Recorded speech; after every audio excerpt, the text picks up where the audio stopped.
What is up, my fellow schizotypals? Did you hear that noise? What's that in the peripheral? And welcome back to Highlight with Karhlyle Fletcher. Today's episode, we're going to be going through mostly Wikipedia on the science stuff, just to get more familiar with the context of, like what's going on with these industries and like the pharmacological history of, especially in America, just what we're actually experiencing and like what these philosophies mean. Then we're going to be going back to the nose, doing probably like 10 pages of that, and wrapping up with droughts. Fuck yeah. Anyways, that's the show, so let's just get into John Jacob Abel. So, here's the man. It's the man himself.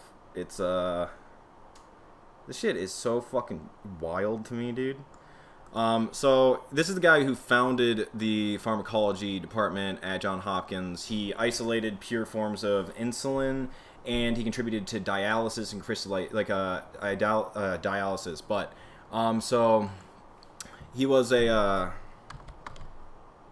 he's one of the most important like foundational voices, I'd say, in the country for this field. What I'd highlight here is that in addition to his laboratory work, he founded several significant scientific journals, such as the Journal of Biological Chemistry and the Journal of Pharmacology and Experimental Therapeutics. He also became America's first full-time professor of pharmacology. So he's a Ohio boy, but he went to school in the U of M in 1883. U of M's actually fucking wild. But during this time, he took several years off to serve as a principal in a high school where he met his wife. Then he went to Johns Hopkins, where he studied under Martin, a cardiophysiologist. And then he left for Europe, starting in Germany, then traveling to France, and then ending up in France, I'm pretty sure. Let me just double check. Pretty sure it's a French institution. Yep. Cool. So he was doing clinical studies and clinical courses, traveling around Europe, mostly in Germany and Central Europe, conducting research in biochemistry. And that just kind of branched off his interest in all this stuff. So lastly, he worked with this guy who eventually worked with him back in Michigan. And then, so after finishing his time in Europe, he returned to the U of M as the chair of material medicine and therapeutics. There he played an important role in developing the first pharmacological department in North America. He was only at the University of Michigan until 1893, when the guy from Johns Hopkins asked Abel to come to the school and accept a professorship of pharmacology. At Johns Hopkins, Abel was the chair of pharmacology and biological chemistry until the department splits in 1908. When he became the chair solely of the Department of Pharmacology, he performed his most groundbreaking research at Johns Hopkins and held the position of the chair until he retired at the age of 75 in 1932. So, important work is in epinephrine, more commonly known as adrenaline. Ever since his early work in Europe, he was trying to isolate this, these sorts of substances. And I'm pretty sure, he was beaten by a Japanese scientist, and I'm pretty sure that scientist either went on to develop methamphetamine, or because I'm pretty sure. Let me just check that real quick.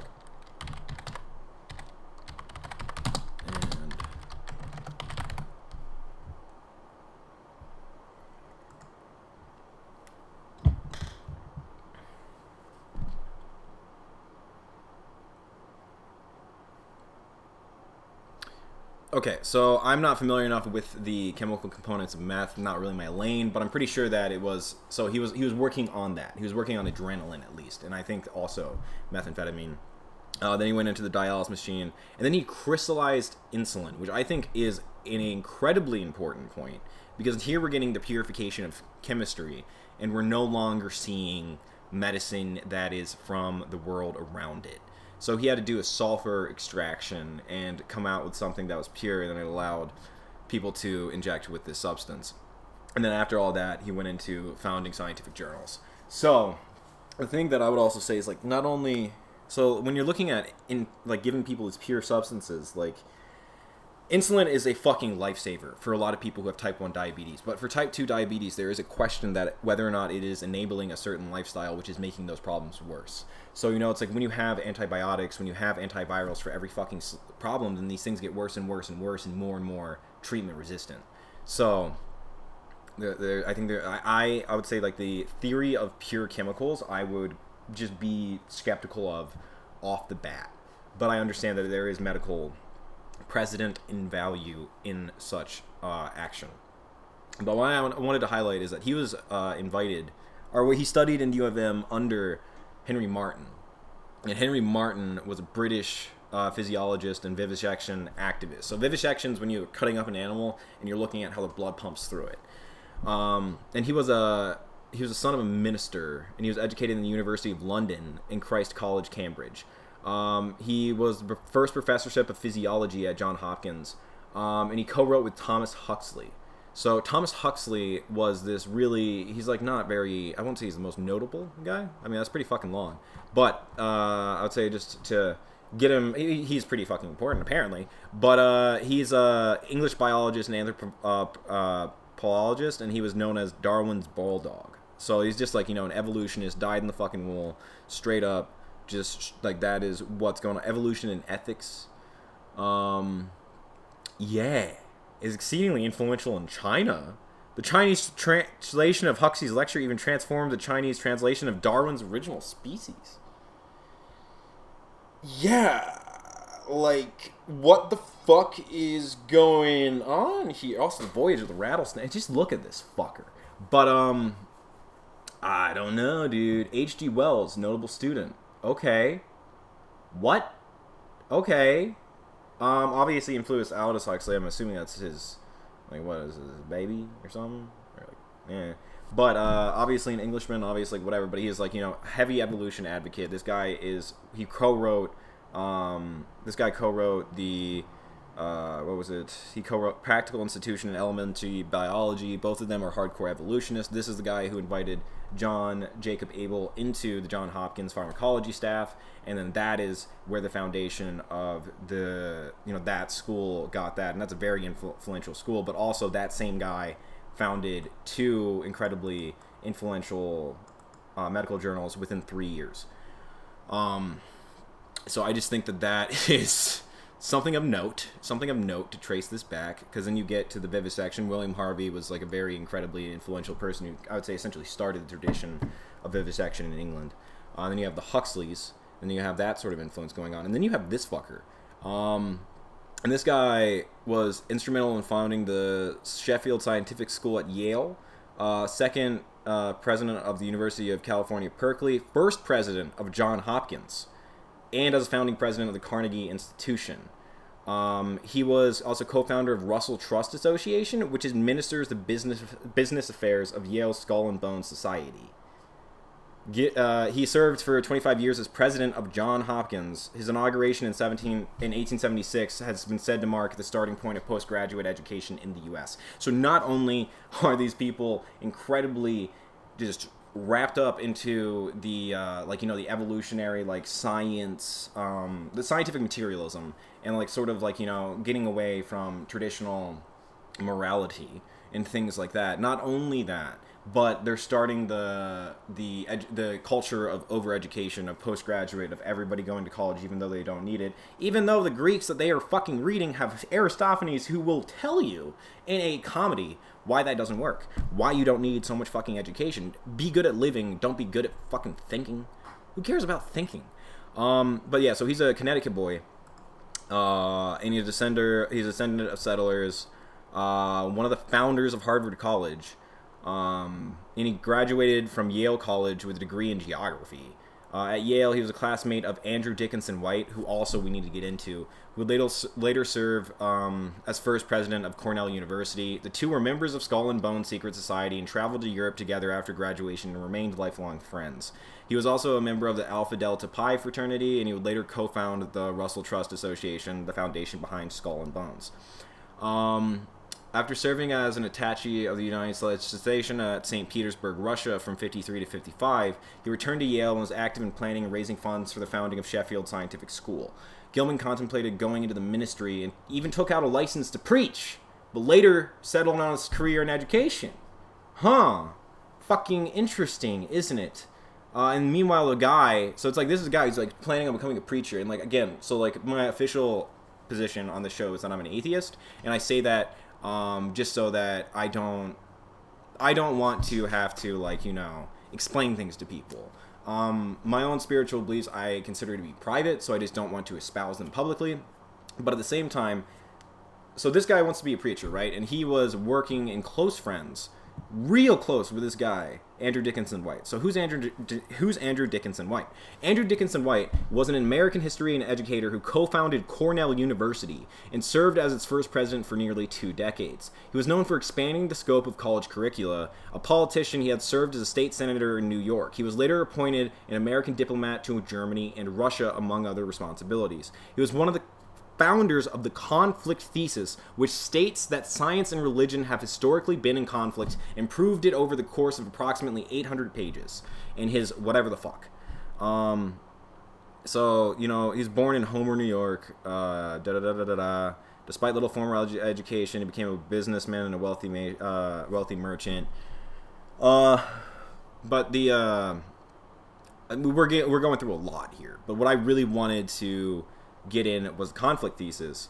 Was at the time of Cornell's founding, White announced that it would be an asylum for science, where truth shall be sought for truth's sake, not stretched out or cut exactly to fit revealed religion. Until then, most of America's private university had been founded as religious institutions and generally were focused on the liberal arts and religious training. In 1869, White gave a lecture on the battlefields of science, in which he argued that history showed the negative outcomes resulting from any attempt on the part of religion to interfere with the progress of science. Over the next 30 years, he refined his analysis, expanding his case studies to include nearly every field of science over the entire history of Christianity, but also narrowing his target from religion through ecclesiastium to dogmatic theology. The final result was a 2-volume a history of the warfare of science with theology and Christendom, in which he asserted the conflict thesis of science being against dogmatic theology. Initially less popular than John Williams Draper's The History of the Conflict Between Religion and Science, White's book became an influential text in the 19th century on the relationship between religion and science. So I would say, like I don't know if you got, again, as an American, I hear this every fucking day. I hear this every fucking day by people who think that they're so edgy and that they're just changing the world. And they're like, I have these ideas that are so unique, and how could I possibly have been influenced by the outside culture? And it's like, dude, this is literally the founder of Cornell. You think they don't want you to think that shit. You think that that's not an approved opinion. Really? I find that really fucking hard to swallow, considering that it's like, I've heard this argument beat for beat. It's always religion causes war. Religion causes war. Every war is because of religion. Religion causes war. And it's like, it's just not that fucking simple, dude. Read more. I'm sorry. There's more things than simply faith. There's more things. And look at life without faith. I mean, was the issue of Soviet Russia faith? Fuck you guys. Not sorry. I don't mean to be getting emotional, but it is just sort of, it's strange to see that. So the scientific community has to be truly scientific, you have to allow for every position to be potentially valid. And I do not believe that current science or the development of science allowed for that. It took its own medicine, and it believed in itself. It thought that it was right based on the proofs that it had made. That's where I think that it really fucks up, is that it's like you have to allow for the potential to be wrong. And they do in theory, but they don't in practice. So, anyways, back to this fucker. So, librarian of Yale College, became recruiting cadet during the Civil War, appointed geography professor, looked over for the presidency of Yale, so then he went to the University of California, and then the state legislature was like, fuck you, so then he left and started JHU. In 1876, he spent a year studying and selecting outstanding staff and scholars. So, yeah, okay. So, before being formally installed as president in 1876, he spent a year studying university organization and selecting an outstanding staff of teachers and scholars. His formal inauguration on the 22nd of February, 1876, has become Hopkins Commemoration Day, the day on which many university presidents have been chosen to be installed in office. Among the legendary educators he has assembled to teach at Johns Hopkins were classicist Basil Lanou Gildersleeve, mathematician James Joseph Sylvester, historian Herbert Baxter Adams, and chemist Ira Remsen. In 1876, Gilman was elected as a member to the American Philosophical Society. Gilman's primary interest was fostering advanced instruction and research, and as president, he developed the first American graduate university in the German tradition. The aim of the modern research university, said Gilman, was to extend, even by minute accretion, the realm of knowledge. At his inaugural address at Hopkins, Gilman said, "What are we aiming at?" The answer, he said, was the encouragement of research and the advancement of individual scholars who, by their excellence, will advance the sciences they pursue in the society where they dwell. So I just wanted to highlight that, yeah, dude, like, it's directly German ideology. It's directly German tradition. Like, when you're looking at the idea of logic and reason and all of these things, when you're looking at the English traditions, including America, you're looking at fuck around and find out. You're looking at putting your finger into the electric socket and realizing that it hurts, and then you're like, oh, I shouldn't do that. But here, with the difference when you have like a Kantian method or you have a Hegelian method, Hegel is honestly, if he's not misused, is pretty fucking tight. But like, there's a thing about Germanic philosophy which allows for the perfection of abstraction, for the creation of true category, for the idea that if you think it through, you can actually get to the end. And that's where I just absolutely reject that. I think that we're always working within a realm of ignorance. Don't be confident, be experienced. You know, it's like, you shouldn't be confident that if you throw a ball, it will fall. You should know how it will fall when you throw it. You know, you don't need to know the why, you need to know the how. And the how doesn't come with an explanation. The how is just memory. You know, it's just your experience. It's just you absorbing life into your soul. So I think that, like, when we're looking at the structure of how things are and like how people are taking care of things philosophically, you know, it's I believe in that way fucking more than I believe in just simply giving people chemicals or like trying to correct their action or like trying to, like, you know, just do something that I think that lifestyle, the quality of your soul, the quality of your family connections, all these things are going to be fixing you a lot fucking more than some dickhead's idea of how life should work and what you should really do and all that, da-da-da-da-da. Like, I don't know. I'm sorry, again, to get frustrated, but it's this idea, this human hubris, that we truly understand how the brain works, that we truly understand how humanity works, that we truly understand how time works. How do you even know that you're not, like, anything? How do you know that this isn't all fucking purgatory for you personally and that we're all just images in your imagination and God's testing you? How do you know? How do you not know that, you know? So, like, I don't think that what is the eternal truth is important. I think that trying your best and being a good person and living with an open heart is important. You know, it's like, defend people and try to help where you can. Help responsibly. Do not enable people, but give what you can, when it is helpful. And also just, you know, like, that sort of lifestyle, you don't need the answers, you just need tomorrow.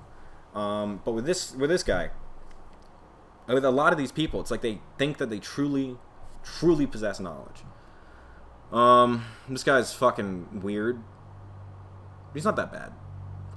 He is the so he published a book on internal medicines, which included a chapter on neurological diseases, which became the guiding manual for the training of neurology for decades. It was published in more than 30 editions and in numerous languages into English in 1887. So this guy, born in Latvia, looks like Germanic Latvia? I don't really know the history well enough. And then we also got this guy. I think this guy seems pretty alright. Yeah, he made this term, which is kind of fascinating. Where it's just like about people coming up. You know, like the oh yeah. So this is the guy. So yeah, this is Adolf Kussman. Obviously a German. Yeah, obviously a German. But he's first to describe dyslexia, first to describe something I don't know. Yeah, sorry, but first to describe a lot of physical things that are obviously incredibly important, like, you know. And the first to describe the emotional symptoms of mercury exposure. So, like, you know, like, really important work. This guy's just interesting. Some people do good work. Some people are a little bit fishier. He called it word blindness, dyslexia. And this guy is another Baltic guy.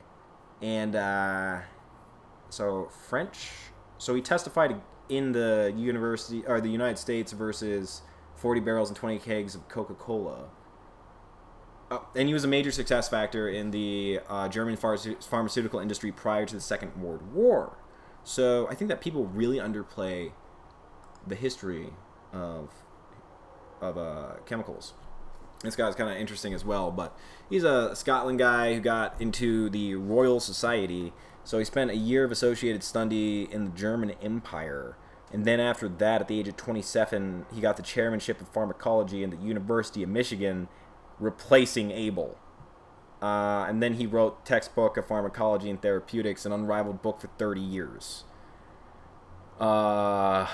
Arrested. He was interested for several times in isomers. 3 advanced papers in physiology. University. So, in 1905, accepted the chair of pharmacology at the University of College London. And then 1918, replaced Fraser in Edinburgh, where he remained until he died. So, yeah, just an interesting life. Definitely somebody that I'm going to look into more. I don't know what you want to do. But these guys, I think that people are aware. I think that the culture has put this into the sites a little bit. But just going through what the fuck Bayer is. It's a multinational German pharmaceutical and life science company and one of the largest pharmaceutical companies in the world. It was founded in 1863 as a dyestuffs factory, and its first and best known product was aspirin. It later trademarked the name heroin as a brand for a cough suppressant and non-addictive substitute for morphine until 1910. He also introduced I'm pretty sure these are downers. Yeah, so it's like an anti-epileptic, antibacterial, and also birth control. So they then formed to do Farbin, the world's largest chemical and pharmaceutical company. The Allied Control Council seized Farbin after World War II because of its role in the Nazi war effort and involvement in the fucking Holocaust, which included using slave labor from concentration camps and the purchase of humans for dangerous medical testing. It was split into 6 constituent companies in 1951 and then merged again into 3. And then they just fucking popped right back up. Now they develop GMOs and pesticides. I mean, just what the fuck, guys? And also, like, aspirin is just willow. It's just a willow plant. And then, you know, it's like they had to make it that weird extract to make it into a medicine, and now all of a sudden that's its own thing. You know, you can't just use willow extract, which does the same fucking thing. You need aspirin. You know, you need the brand name. Heroin, same shit. And it's like, heroin, it's a non-addictive form of morphine. Or it's a non-addictive alternative. What is it? Diacetylmorphine. You know, so it's like it's fucking morphine. And it was a cough suppressant. Like, just Jesus Christ, dude. Not just, it's just, what the fuck? Into like, because it's like we talk about like the health and like McDonald's and all that shit, but like what? Like, I understand if you want to take medication. I understand. That's totally right. If it works for you, good. But like, just what is the history of this shit, dude? What is the science that they're basing it off of? What is their foundation? What right do they have to change your body? What right do they have to say that they know what the fuck's going on? Slave labor. Most notably in this concentration camp. And they're literally using this to research, you know, like the things that we're still using fucking today. They own Alka-Seltzer. You know? So it's like, I just don't... They're the people doing this fucking shit. They're doing fungicides, herbicides, and insecticides. And, acquisition of Monsanto. In May 2016, they offered to buy it. So, yeah, Bayer has been picking up at least pieces. No, yeah, it's got Monsanto. These are the people who make pharmaceuticals. The people who make pesticides make fucking pharmaceuticals. Every time you take aspirin, every time you take fucking anti-epileptic, it's fucking made by the same, like, it's just questionable. It's just fucking questionable. Like, why do these people have so much shit? It seems like they really need to sell it. It seems like a drug dealer who's got, like, 2 pounds of weed that's rotting, and he's just like, this shit needs to go. That's what it just fucking looks like. Ugh. Fucking A. Who said that German science was the way to fucking go? Not to blame any group of people. Not to blame any group of people. We don't do that. We don't think of people that way. Germany's got a lot of fucking weird shit behind it, dude. Just like in terms of philosophy, it's just like, just don't do it that way, man. Just like, everybody's an individual. Everybody, like, every man is redeemable. Everybody is good and evil. Everybody, you judge a man for his actions. You judge a man for his actions. If you get away from that, it's like, well, we judge them for the chemical in their brain. We judge them for the shape of their skull. No. Fucking no. Just fundamentally no. And like that's where I feel very weird about this pill shit. How is this not just slow-term eugenics in a certain way? So, and then there's the AMA, which is just, it was founded 1847. These are the people who approved fucking the use of Adderall during 1938. And it's a largest association and lobby group of physicians. So, and medical students. So it's like it's a fucking lobby group. It's a lobby group. And they published the Journal of the American Medical Association. So it's like, this is where I'm just very confused. And I don't mean to be like, just getting into some weirdo shit. But, with it. To me, it seems that if somebody, right, is making, like lemongrass shots, and they're like, yo, I've given lemongrass shots to like 10 people, and like just instantly, like cured their arthritis. So like I think you should try my lemon shot. It's like, yeah, sure, maybe it's helped people, but also like the guy conducting the research on a fundamental level, the guy conducting the research is going to be biased, and it's going to want to, make things look a certain way. It's going to be in control of the argument. You can't have the person selling you something or saying that something's true be the person doing the research. You need the researcher, and then you need you need an outside market that determines what is safe to sell. I mean, right? Like, doesn't that seem pretty fucking fundamental? That just seems like how things should work. But instead, and I love some of these, I love some of these studies, and I love some of this, some of the work that was done by these people. So it's not all. There are a lot of fucking wonderful people in the industry who are doing great work. But the just organization of this stuff, very strange. Very strange. Because it's like, why would these people be the people in charge of handling this information? It seems like there's a direct conflict of interest, which is like the same thing as when they were telling you how bad fat was for you last century while promoting sugar, and it's just like, it's a pseudoscience, it's like trust the science, but like I've talked about this with scientists, I've talked about this with people who've developed medicine, I've talked about this with my own doctors, I've talked about this in context where it's like, yeah, dude, like it's not, they don't really fucking know, it's guess and check. We have theories about how things might work, but at the end of the day, you can't really trust the science. You can review the science and try to implement it in your life, but part of science is then seeing if that implementation has a novel outcome. You can never really expect something for sure, So that's where it just seems a very disorganized way of processing something related to health to me. It seems like these substances are obviously going to get passed because the people, so doctors, researchers, and students are in the same association and a lobby group. So, there's and that's obviously going to go into with the pharma. So then it's like, it is so much within your economic interest to just do shit work, I don't feel like doctors do their due diligence and explaining that clinical trials have revealed plenty of negative outcomes from pills. And it's like, well, this is the side effect profile. It's like, no. Let's describe the case studies. Let's say, because you're always going to say, weed makes you schizophrenic and mushrooms make you jump out windows. Because that's your case studies that you're referencing. So let's like reference case studies of like, you know, like people who are having, like, you know, they're vomiting, their hair's falling out, they're getting fatter, they're not being able to live their lives from these fucking pills. And it's just not, I feel like, is much under discussed compared to how everything else will fuck up your life, you know. So that's just what I wanted to bring up with that. Let's like maybe wrap up on a slightly fucking lighter note. So his death, this is the wrong guy. So this guy, he died, right? So okay, first off, so this is a Cornell founder, and he enlisted this assistant to manage the rare books collection.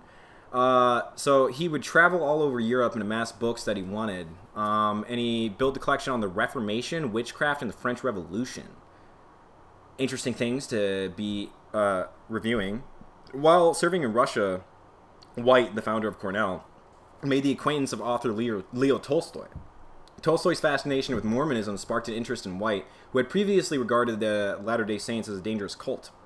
Upon his return to the U.S., White took advantage of Cornell's proximity to the religion's birthplace in, I don't know what the fuck that Yankee word is, to amass a collection of LDS, Church of the Latter-day Saints memorabilia, including many copies of the Book of Mormon. It is unmatched by any other institution outside the church itself and its flagship university. So the guy died from a stroke, and currently his body resides in a sarcophagus.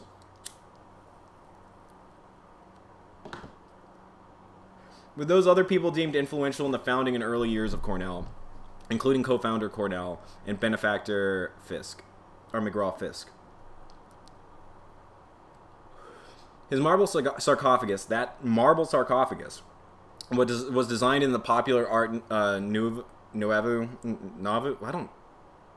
It's a fucking French word. Nouveau. I know how to say it, but I don't know how to say it. It's just getting hot. It features Crest of Country as an institution that played important roles in White's life. For example, the adjacent picture shows the crest of two countries where he was an ambassador. The coats of Imperial Germany is on the left, and St. George, a variation of the coat of Moscow, representing Russia, on the right. Wait. The coat of arms of Moscow and England's flag is the same? Okay, that's cool. Represent. The sarcophagus was completed in 1926. He was best known for his Atlas statue at the Rockefeller Center in New York City. And he left $5 million to Cornell. And we went through the thesis. But that is just... Talk about a standard American Protestant burial. Talk about just like, you know, like something that's just so New World and so like, you know, that's just definitely our culture. It's fucking crazy, man. I feel like this is a little bit of a lighter episode because we're not going through research, we're going through history, but like... What? I'm going to enlist Logo's help with this in the future, but there is just something about tracing this back through the German and English influence. Like, there is, like, weird times that English people show up to just influence the history of information and things like that, where it's just like, what's going on? What is the Royal Society fucking doing? I don't know. I've always avoided reading about it because I don't really care about England that much. I like English people. The history is kind of boring, but at this point I have reviewed it because, you know, it's like the history of America is kind of it's a continuation of the history of England. At least from a meta scale. But yeah, that's what we went through. I find this shit... There's a reason I don't take pills, guys. I give no advice. I give you no advice. Don't smoke weed. That's my only advice. But yeah, there's a reason why I think that it's better off to just try to deal with yourself and figure out how to live the best life you can. Unless you are truly incapacitated and you need it and it helps. Then go you, fuck yeah. That makes a lot of sense. But for me personally, as somebody who can function at like at least some level without pills, no thanks. I don't mind being weird. Anyways, that was happy Friday. We're going back to the nose because it's just so fucking, it's so fun. I'm actually going to bring out my physical copy of the book. So I have the Richard LeBar and Larissa translation. Larissa Volhansky. Let's see. So 2, that's where we are. The collegiate assessor Kovalev woke up quite early and went brrr with his lips, something he always did on waking up, though he himself was unable to explain the reason for it. Kovalev stretched and asked the little mirror that stood on the table. He wished to look at a pimple that popped out on his nose the previous evening, but to his great amazement, he saw that instead of a nose, he had a perfectly smooth face. Frightened, Kovalev asked for water and wiped his eyes with a towel. Right, no nose. He began feeling with his hand to find out if he might be asleep, but it seemed he was not. The collegiate assessor Kovalev jumped out of his bed, shook himself. No nose! He ordered his man to dress him and flew straight to the chief of police. But meanwhile, it is necessary to say something about Kovalev, so that the reader may see what sort of collegiate assessor he was. Collegiate assessors who obtained that title by means of learned diplomas cannot in any way be compared with collegiate assessors who are made in the Caucasus. They are two entirely different sorts. Learned collegiate assessors, but Russia is such a wondrous land that if you say something about one collegiate assessor, all collegiate assessors from Riga to Kamchatka will unfailingly take it to their own account. And the same goes for all ranks and titles. Kovalev was a Caucasian collegiate assessor. He held the rank for only 2 years and therefore could not forget it for a moment. And to give himself more nobility and weight, he never referred to himself as a collegiate assessor, but always as a major. Listen, dearie, he would say on meeting a woman selling shirts in front of the street. Come to my place. I live on Sadovaya. Just ask, where does Major Kovalev live? Anyone will show you. And he met some comely little thing, and if he met some comely little thing, he would give her a secret order on top of that. Ask for Major Kovalev's apartment, sweetie, for which reason we shall see in the future to this collegiate assessor as a major. So, in the future, we will refer to him as that.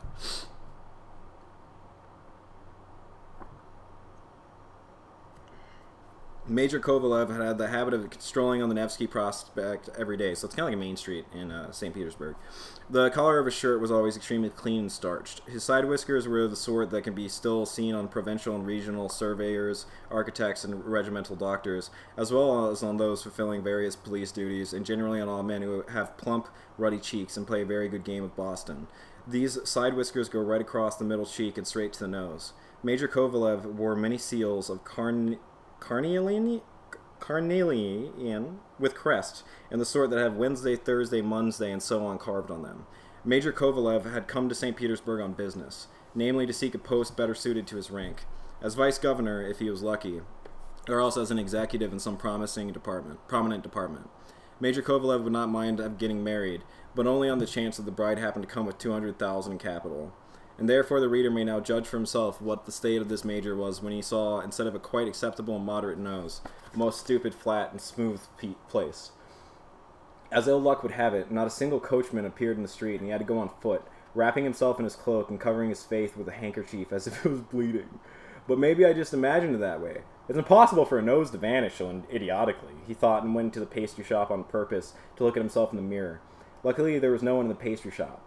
The boys were sweeping the rooms and putting out the chairs in some place. Some of them, sleepy-eyed, brought out hot pastries on trays, yesterday's newspapers, stained with split coffee, and lay about on tables and chairs. Well, thank God nobody's here, he said. Now I can have a look. He timidly approached the mirror and said, "The devil's nose! What rubbish!" he said, spitting. There might at least be something instead of a nose, but there's nothing. Biting his lip in vexation, he walked out of the pastry shop and decided, contrary to his custom, not to look out at anyone or smile at anyone. Suddenly he stopped as if rooted out on the doors out of one house. Before his eyes, an inexplicable phenomenon occurred. A carriage stopped at the entrance. The door opened. A gentleman in a uniform jumped out, hunching over, and ran up the stairs. What was Kovalev's horror as amazement when he recognized him as his own nose? At this extraordinary spectacle, everything seemed to turn upside down in his eyes. He felt barely able to stand, but trembling all over as if in a fever, he decided that, whatever the cost, he would await his return to the carriage. 2 minutes later, the nose indeed came out. He was in a golden embroidered uniform with a big standing collar. He had kid-skin trousers on. At his side hung a sword. From his plumed hat, it could be concluded that he belonged to the rank of state councilor. By all indications, he was going somewhere on a visit. He looked both ways, shouted, "Here," to the coachman, got in, and drove off. This stuff, I love it. I can't get enough. But this is hilarious. The fact that this was like in the 1800s, like, what, dude? This is some of the best short story writing I've ever seen. Poor Kovalev nearly lost his mind. He did not know what to think of such a strange incident. How was it possible, indeed, that the nose, which was just yesterday on his face, unable to drive or walk, should be in a uniform? He ran after the carriage, which luckily had not gone far, and was stopped in front of the Kazan Cathedral. He hastened into the cathedral, and made his way through a row of old beggar women with bandaged faces and 2 openings for eyes, at whom he had laughed so much before, and went into the church.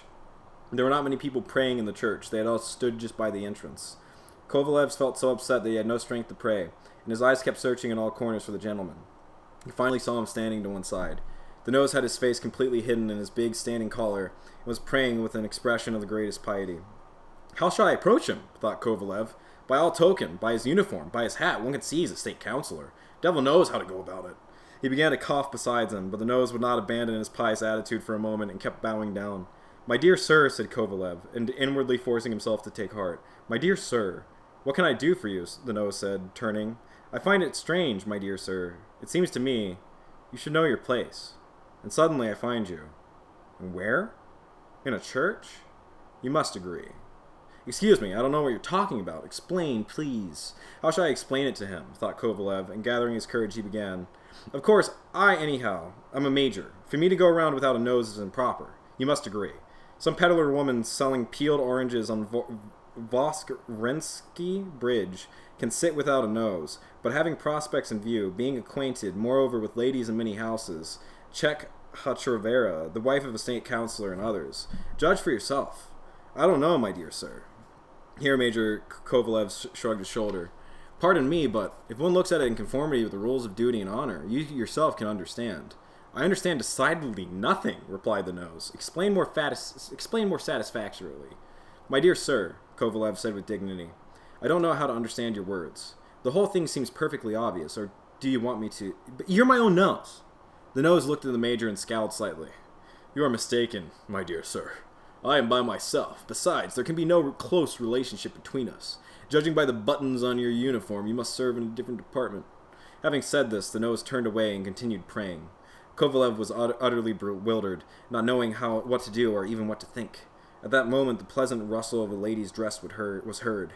An elderly lady, all decked out in lace, approached, followed by a slim one in a white dress that very prettily outlined her slender waist, wearing a pale yellow hat as light as a pastry. Behind them, a tall footman with a big wide side whiskers and a full dozen collars stopped and opened a snuff box.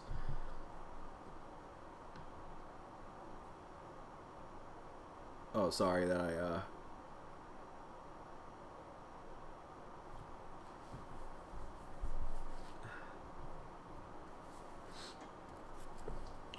he was bewildered. Yeah, snuff box. That's the last thing I said. Yeah.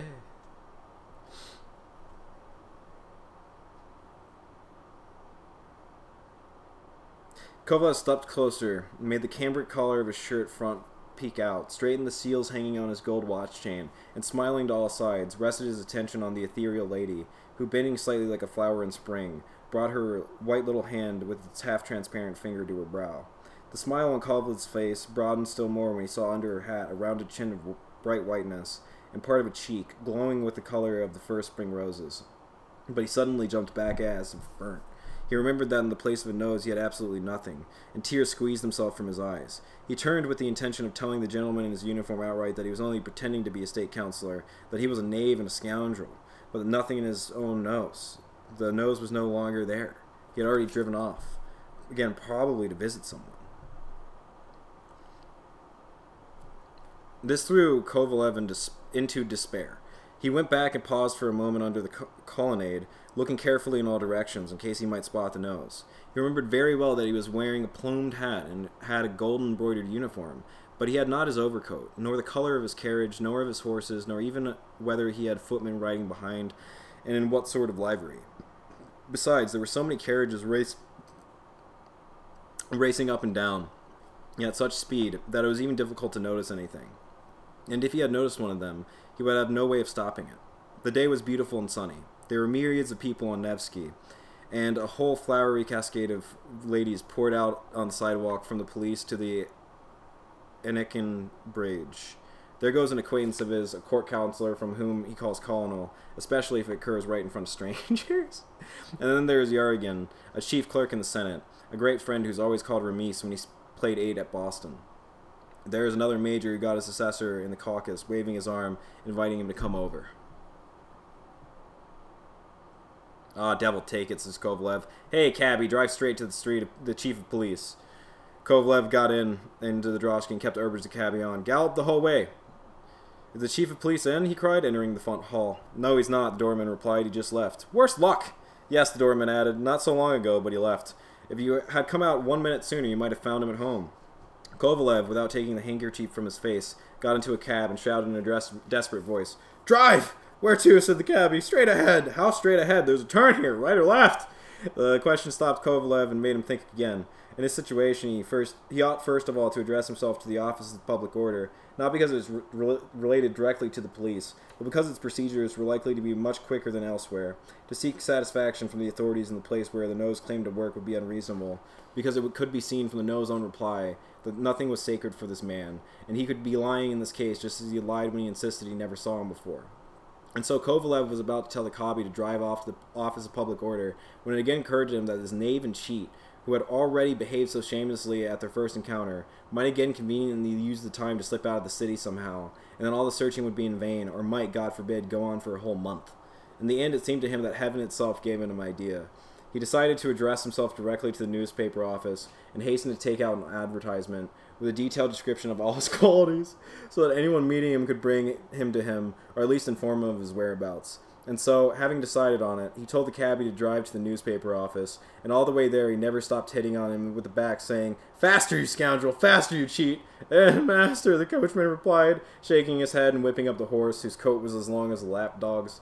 The drosky finally pulled up, and Kovalev, breathless, ran into a small reception room, where a gray-haired clerk in an old tailcoat and spectacles sat at a table, holding a pen in his teeth and counting the copper money brought to him.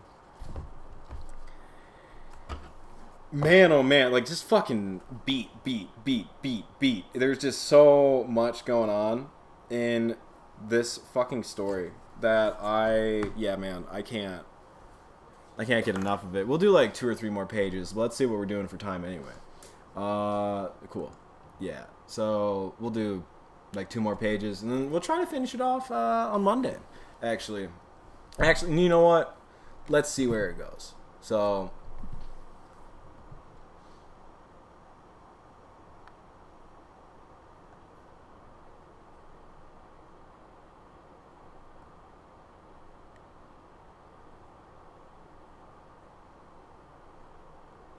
Okay, yeah, so we'll just do this. We'll do this because I feel like this is a good place to stop anyway.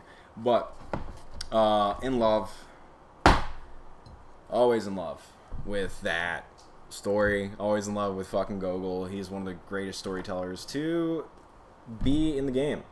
There you go. Richard Prevar and Larissa Volhansky. They're my favorite translators of Russian. I trust them with like literally every author in the language. But that book... it's less than $20, and it is one of the most... it would be one of the best purchases you can make. Not every story is a banger, but the bangers are literally immortal. So,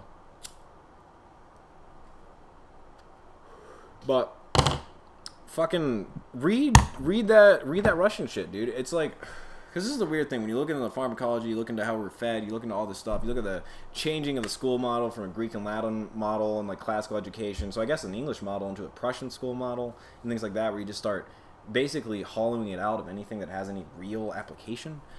They banned Russian literature. They banned Camus last century. America had a censor that would not allow you access to this literature. So it just seems to me that getting reviewed in this literature, like there's something that I think that they something almost holy, something healing that I think, because it's like, not to sound like a conspiracy theorist, but I don't think that health is the point. If public health was the point, wouldn't it seem like public health would be more prominent, or at least easier to understand? You know? So, I don't know. Anyways, we're going back to Droughts. Love them. Chicago band. We've talked to them. We talked about them a few times. Buy their shit. Support them. Just nothing but love. Veterans, and also never sounded fresher. So this is their first LP. I'm pretty sure they're calling this one an LP. But they, I think they got something coming up anyway. So fuck yeah.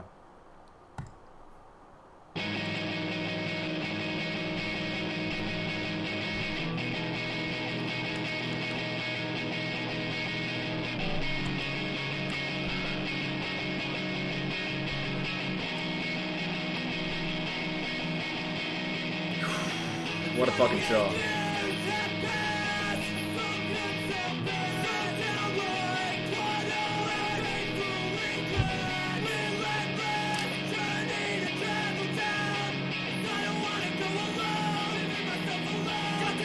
Happy fucking Friday.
shit's sick.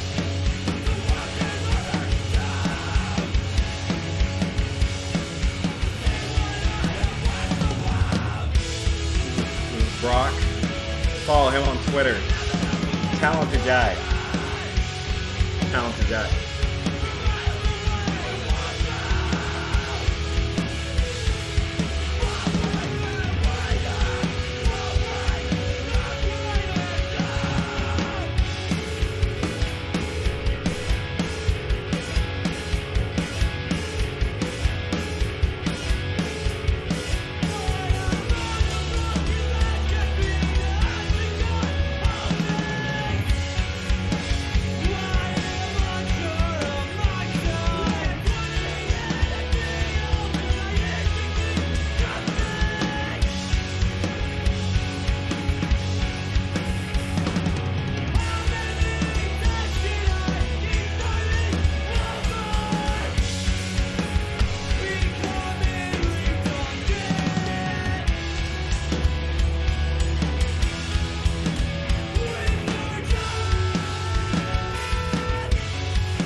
Obviously, Droughts is the fucking best. And you tuned them with them here on High Lit.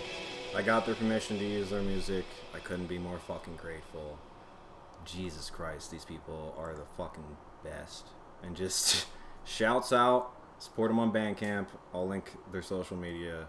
Check them out, dude. Like, Droughts, fucking, not only are they vetted, they might make their best shit yet. So, just stay tuned. Just stay tuned. They're fucking sick. Chicago, dude. Vetted. Midwest Emo, can you get more? But anyways, thanks for tuning in. This is the mark of the end of the first month of regular content. So, I couldn't be more grateful to have an audience. Everybody who's tuned in, you're fucking sick. You're fucking sick. So happy to just be hanging around and having people in my life enjoying what I'm doing. That's just, really appreciate that. It's so cool. I'll be back Tuesday. You know the schedule. Tuesday, Wednesday, Friday. That's what we do. And yeah, we're just gonna keep going through it. Really just interesting to look at this industry, and interesting to go at it with a sort of critical framework, but also an appreciating one, because it's like, dude, I love scientific research, but I just don't agree with all of the presuppositions of the influential people. So, that's just how it goes. Next week, maybe we'll do another episode on MDMA. I don't know. We'll just see how it goes. And, just, again, I appreciate you tuning in. Have a great weekend. And just, stay fucking cool. Yeah. See ya.